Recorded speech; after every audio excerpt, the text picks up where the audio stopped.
केवळ कामासाठीच फोन वापरणार असं मी ठरवलं. आपल्या आजूबाजूला असलेली कामं टाळणारी लोक नेमक्या काय युक्त्या करत असतात. मी पहिले ऑफिसमध्ये जाऊन 3-4 जणींना दाखवलं की हे बघा, ओळखा आपल्यामध्ये कोण आहे, आपल्यामध्ये कोण आहे.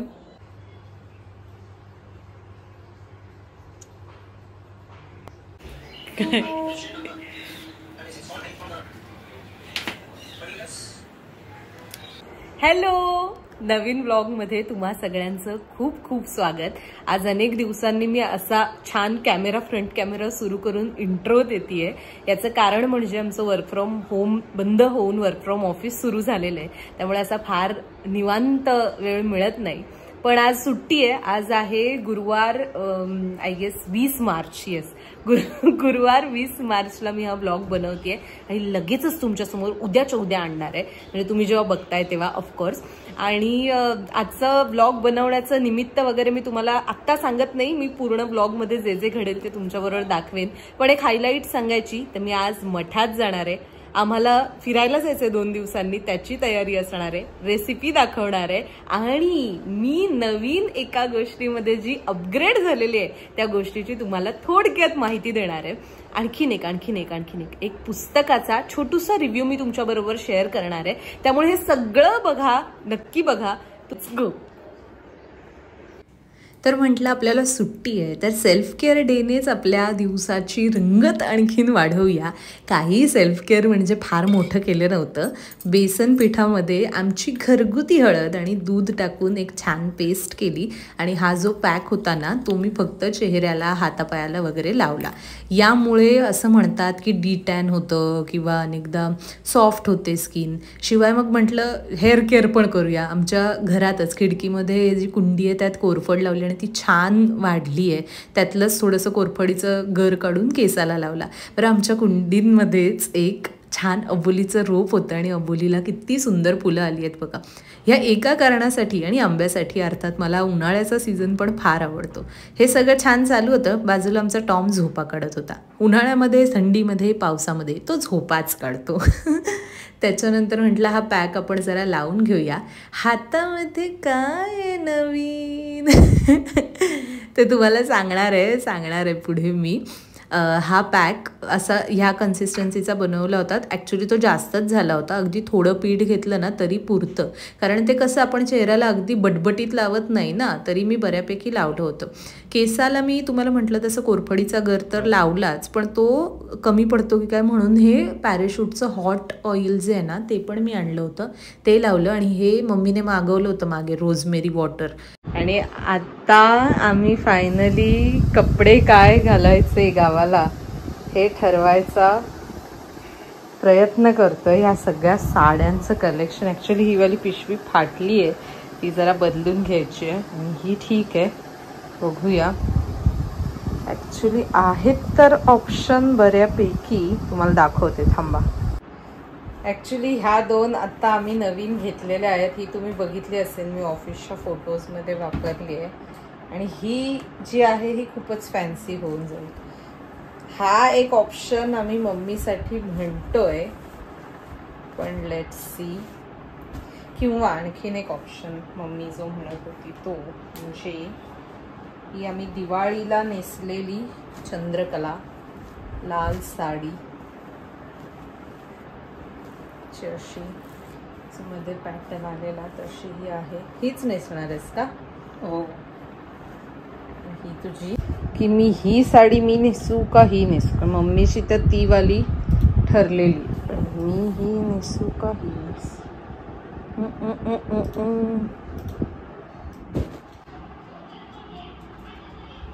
आणि मग हे असे सगळे ड्रेसेस लावून ठेवलेत. माझं कपाट. आणि असे माझे कपडे फायनली ठरले. ॲक्च्युली आम्ही जाणार आहोत शनिवारी, पण म्हटलं आता 2 दिवस मी मध्ये वर्किंग असल्यामुळे मग वेळ मिळेल नाही, म्हणून ते कपडे ठरवून ठेवले.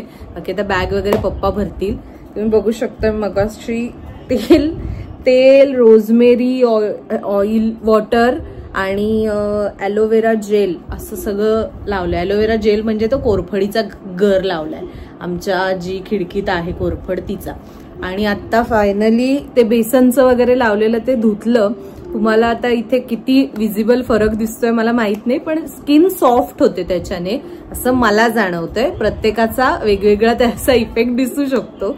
आणि आता मी आराम करणार छान. आज उपवास आहे गुरुवारचा आणि त्याच्यामुळे थोडंसं खाणं पिणं म्हणजे फ्रुट्स वगैरे असं सगळं जरा आता बघू. थोड्या वेळ रेस्ट आणि मग 4 वाजता मी सुरू करणार आहे जेवण, कारण मला 6ला जायचंय लायब्ररीमध्ये. त्याच्या आधी ना मी तुम्हाला एक बुक रिव्ह्यू पण देणार आहे, सो स्टे ट्यून. खूप कठीण आहे हे कापणं. आता आपण डायरेक्टच खाणार असल्यामुळे मी थेटच कापून देते. इनडायरेक्टली कसं खातो? म्हणजे अगदी छोट्या छोट्या फोडी डब्यात बिब्यात घेऊन जायच्या असतील तर आपण असं नाही देत ना. हे बघा ना किती छान पातळ काप. सो माझ्याकडे आहे ही कलिंगडाची साल आणि ती ना स्किनवर लावावी असं म्हणतात. ऍक्च्युली अशी ना डोळ्यावर ठेवून झोपलं पाहिजे, पण मी दुपारची झोपत नाही त्याच्यामुळे थोडीशी लावून ठेवली. आणि आता फायनली जेवण करायला सुरू. साधा सोपा वरण भात.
तर येस, आता फायनली मी तुम्हाला जे अगदी व्हिडिओच्या सुरुवातीला म्हटलं होतं की मी एक पुस्तकाचा छोटासा रिव्ह्यू देणार आहे. माझी जेवढी बुद्धी आहे तेवढं सांगते.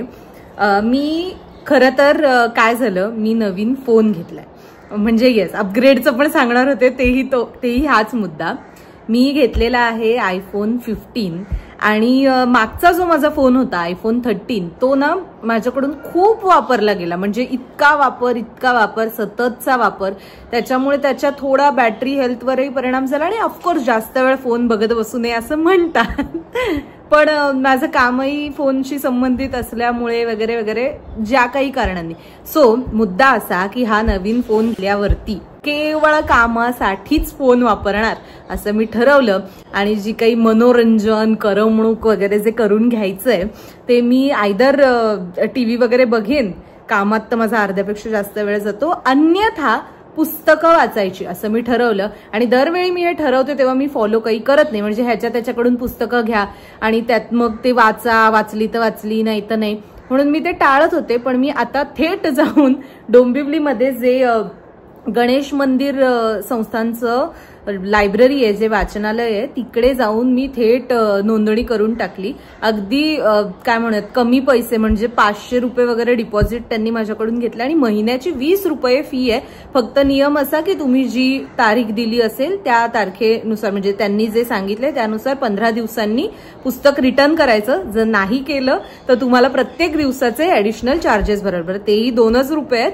पण निदान ती डेडलाईन असल्यामुळे आपल्याला त्या ठराविक वेळेमध्ये पुस्तक वाचायचं असं ठरलं आणि मग त्याच्यानुसार मी रोज जो प्रवास करत होते, सकाळी 1.5 तास, संध्याकाळी 1.5 तास, मग तेव्हा मी म्हटलं तेव्हाही आपण फोन वापरायचा नाही, फोन चक्क बॅगेमध्ये ठेवून द्यायचा आणि त्याच्याऐवजी आपण पुस्तक वाचायचं. आणि म्हणजे मला स्वतःला विश्वास बसला नाही की मी इतक्या वेगाने म्हणजे एका प्रवासामध्ये माझी 40 पानं वाचून होत होती. आणि त्यानुसार मी अवघ्या 3-1 दिवसांमध्ये हे पुस्तक संपवलं. बरं, पुस्तक मी संपवलं हे माझं श्रेय वगैरे जरा बाजूला ठेवलं, तर पुस्तकही तितकं इंटरेस्टिंग होतं. पुस्तकाचं नाव आहे पर्स हरवलेली बाई. येस, मी काही दिवसांपूर्वी फेसबुक स्क्रोल करत असताना, काही दिवस नाही ऍक्च्युली काही महिन्यांपूर्वी फेसबुक स्क्रोल करत असताना एक त्या ऍड येतात बघा प्रतिलिपीच्या किंवा वेगवेगळ्या जे चॅनल्स आहेत ऑडिओ बुक्सचे वगैरे त्याच्यामध्ये मी ह्याचं पोस्टर बघितलं होतं आणि मला तेव्हापासून आणि थोडा एक सारांश दिला होता. तेव्हापासून माझी खूप इच्छा होत होती की मला हे वाचायचंय. मी फ्लिपकार्ट, अमेझॉनवरती पण पाहिलं, पण ना अगेन तिकडे पुस्तकाच्या कॉस्ट पेक्षा जास्त डिलिव्हरी चार्जेस घेतले जात होते. म्हणजे वस्तूंना ते नसतात कधी कधी, पण पुस्तकाला घेतात मला आश्चर्य वाटलं. त्याच्यामुळे मी नाही घेतलं. म्हणजे तेव्हाही मी मूर्खपणाच केला, घ्यायला हवं होतं पण मी नाही घेतलं. आणि आता नेमकी लायब्ररी लावल्यावरती मी मग ठरवलं की पहिलं पुस्तक आपण हेच वाचूया. याआधी मी वाचलेत पुस्तकं आयुष्यात, पण आता नव्याने लायब्ररी लावल्यावर हे वाचूया. म्हणून मग मी गेले तिकडे, विचारलं त्यांना. त्या मला म्हणाल्या की लेख आहे, पर्स हरवलेली बाई हा लेख आहे. मला वाटलं छोटासा वगैरे असेल, पण त्यांनी मला हे पुस्तकच आणून दिलं. हे बघा, असं त्याचं पोस्टर आहे. मला उलटं दिसतंय का सरळ, म्हणजे बघते मी चेक करून, पण येस. तर पर्स हरवलेली बाई ह्याच्या लेखिका आहेत मंगला गोडबोले. लेखिकांविषयी वगैरे म्हणजे त्यांच्याविषयी थोडक्यात सांगायचं तर अगदी साधं सोपं आणि काय म्हणत एक विनोदी शैली, पण तितकीच म्हणजे अगदी उगाच करायचा म्हणून विनोद नाही, पण एक आपला बोलण्यात जो होतो ना की जो आपल्याला रिलेट होतो तो विनोद सगळ्यात चांगला, असं माझं मत आहे. सो त्या पद्धतीची शैली मला त्यांच्या लिखाणामध्ये दिसली. अर्थात माझी समज फार मर्यादित आहे त्यांच्याबद्दल किंवा कुठल्याही लेखकाबद्दल भाष्य करण्यासाठी, पण मला आवडलं. यामधले काही म्हणजे जे भाग आहेत म्हणजे चॅप्टर्स आहेत त्यातले पर्स हरवलेली बाई हा अर्थात पहिला त्यातला लेख, आणि त्यानंतर साधारण अनेक लेख आहेत. त्यामध्ये मला आवडलेले म्हणजे प्रत्येक ह्याच्यामध्ये ना काहीतरी एक बोध देणारी गोष्ट. म्हणजे आता मी तुम्हाला कसं म्हटलं की मी फोन घेतल्यावरती हे ठरवलं की आपण सारखीच करमणूक ही फोनच्या माध्यमातून करू नये, असं म्हणून मी हा प्रयत्न करते. पण त्यात एक लेख आहे गेली करमणूक कुणीकडे असा, की त्यामध्ये त्यांनी असं मांडलंय की आपण किती पटकन बोर होतो. म्हणजे आपल्यासमोर आता नेटफ्लिक्स जरी बघत असू तरी एक सिरीज बघताना मग त्याच्यामध्ये मग ही नको, मग ती बघता दुसरी सिरीज, मग त्याच्यामध्ये मध्येच फोन. म्हणजे मला तर लागायचाच फोन. मी टीव्हीवरती यूट्यूब, नेटफ्लिक्स, हॉटस्टार, अमुक तमुक सगळं लावून ठेवायचं आणि तरी माझ्या हातात फोन असायचा. पण आता मी म्हटलं तसं त्यातही ह्याच गोष्टीवरती भाष्य केलंय की आपण एका वेळी एक काम करत असताना त्यात आपलं मन कसं रमवायचं, आणि जर तेही आपल्याला जमत नसेल तर कदाचित आपल्यालाच आपला कंटाळा येतोय असंही होऊ शकतं. काही वेळेला अगदी मर्मावर बोट ठेवून त्यांनी आपणही असेच होत असं लिखाण आहे. त्याच्यामुळे तो एक चॅप्टर मला ते एक फार आवडलं. पर्स हरवलेली बाई जे मेन लेख आहे त्याच्यामध्ये तर अर्थात की स्त्रीचं आयुष्य आणि पर्स याबाबतचं भाष्य केलेलं आहे, तोही चांगलाच होता. त्याच्याशिवाय दुसरा मला आवडलेला म्हणजे अगदी दुसराच भाग आहे त्यातला की कामं कशी टाळायची. त्याच्यामध्ये सरकॅझम आहे, सरकॅस्टिकली लिहिलेला लेख आहे की कामं टाळणारी जी लोक आपल्या आजूबाजूला असतात त्यांच्याविषयीचं भाष्य केलेलं आहे. आणि काही नवविवाहितांसाठी वगैरे असा सल्ला दिलाय की त्या कशा पहिल्या वर्षी कामाने झपाटलेल्या असतात आणि दुसऱ्या वर्षापासून मग त्यांना जाणवायला लागतं की अरे आपल्यावरच सगळी कामं येऊन पडतायत वगैरे वगैरे. मला त्यातली काही पात्र खूप रिलेट झाली. म्हणजे मी असं नाही, पण मी ह्यांना ओळखते अशी. माझ्या काही मैत्रिणी आहेत ऑफिसमधल्या, त्यांना तर मी पहिले जाऊन म्हणजे मी ज्या दिवशी ट्रेनमध्ये तो चॅप्टर वाचला ना की आपल्या आजूबाजूला असलेली कामं टाळणारी लोक नेमक्या काय युक्त्या करत असतात, मी पहिले ऑफिसमध्ये जाऊन 3-4 जणींना दाखवलं की हे बघा ओळखा आपल्यामध्ये कोण आहे, आपल्यामध्ये कोण आहे. जाऊ दे त्यांची नावं नाही घेत, पण येस. सो तो एक भाग मला फार आवडला. शेवटचा जो त्यातला पार्ट आहे लग्नांविषयी भाष्य करणारा, तोही म्हणजे अगदी आपण आहोत एखाद्या हॉलमध्ये लग्नाच्या असं वाटत होतं. एक भांड्यांवरचा फार आहे, म्हणजे जुनी भांडी जमा करण्याची जी आपली सवय असते त्याविषयीच आहे. सो एकंदरीत असे त्यामध्ये काही भाग आहेत. तुम्हाला जर हवं असेल ना म्हणजे आता थोडक्यात मी तुम्हाला सांगितलं, पण मी त्यातल्या एकेका भागाचंही मला आवडलेल्या गोष्टी आणि त्यातला सारांश असं तुम्हाला सांगू शकते. मला असं जर ऐकावंसं वगैरे वाटलं, बघावंसं आवडेल असं वाटलं तर मला कमेंटमध्ये नक्की सांगा. आणि आत्ता फायनली हे पुस्तक झालेलं आहे वाचून आणि मी चालले ते एक्सचेंज करायला. संध्याकाळी 7 वाजेपर्यंतच लायब्ररी चालू असते, त्याच्यामुळे मला आता जायचंय फडके रोडला आणि तिथून आपण जाणार आहोत मठात. मी तुम्हाला तेही दाखवण्याचा प्रयत्न करते. Stay tune. पुस्तक बदलायला जायचंय करून गेले मी आणि लायब्ररीमध्ये पुस्तकांचं काउंटिंग चालू होतं, त्याच्यामुळे आता 2-3 दिवस लायब्ररी बंद आहे. त्याच्यामुळे तेच पुस्तक घेऊन हरवलेल्या बाईचं परत आले आणि आता बघते. आता उद्या 2 दिवस प्रवासासाठी काहीतरी आता शोधायला लागणार आहेत. माझ्याकडे पुस्तकं इकडची तिकडची.